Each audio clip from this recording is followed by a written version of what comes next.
Mazes are interesting.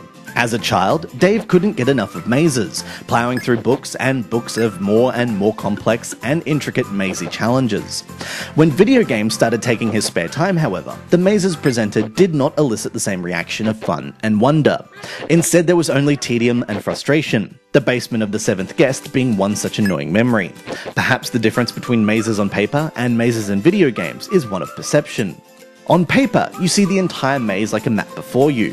Often it's in the shape of something amusing, and all its windy passages evoke curiosity. In a game, you're plopped down in the middle of the maze, and all you see is blocked passages impeding escape. It's probably why hedge mazes aren't really that fun either. What this all has to do with Find the Princess is that the game revolves around mazes, randomly generated mazes. A princess is at the end of this maze, and you travel through its horde of dead ends, evading monsters, collecting gems, animals, and power-ups along the way. The game is presented in an isometric top-down perspective, and movement is quite intuitive.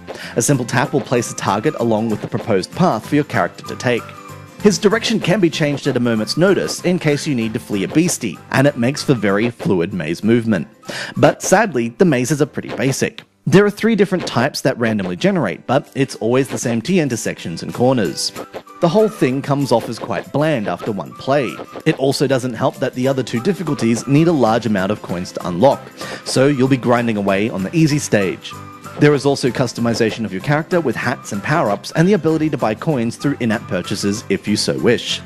If anything, Find the Princess highlights the problem in basing a game around navigating mazes.